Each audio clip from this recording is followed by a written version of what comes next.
الصدمة مش لازم تكون حدث كبير زي حادثة عربية، أو الصدمة أو التروما ساعات بتكون في رد فعل مشاعرنا أو جهازنا العصبي للي حصل، زي الانتقاد المستمر مثلا لو قعد سنين ممكن يكون صدمة. فعندنا 8 علامات ممكن مش أكيد تكون مؤشر إن عندي صدمات قديمة مأثرة عليا. أول حاجة ردود فعلي بتكون أكبر بكتير من الحدث، كلمة بسيطة تخليني أتعصب وأكسر الدنيا. رقم 2، أكون حاسس من مشاعري منملة أو منفصل عاطفيا عن الناس، مش حاسس مشاعري معظم الوقت، لا بحب ولا بكره ولا بغير ولا حاسس إن حد وحشني.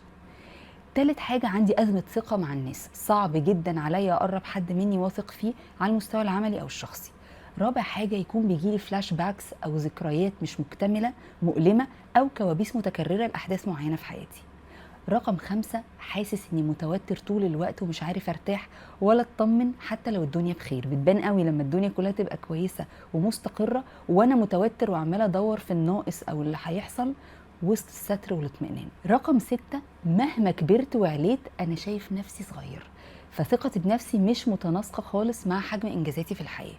رقم 7، تكرر الانماط، ودي بتبان قوي في العلاقات، يعني بنت مثلا والدها رباها بمد الايد تلاقيها بتكرر ده في انماط علاقاتها وبتروح تدور على الاشخاص اللي عندهم نفس النوع من الاذى.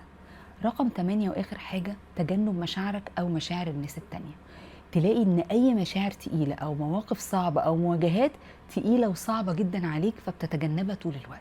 فلو لقينا علامة من ال8 دول واضحة قوي ومتكررة، لازم نرحم نفسنا ونروح نتكلم مع حد، وما نسمحش ان احنا نكمل اللي باقي من عمرنا واحنا شايلين الحمل ده.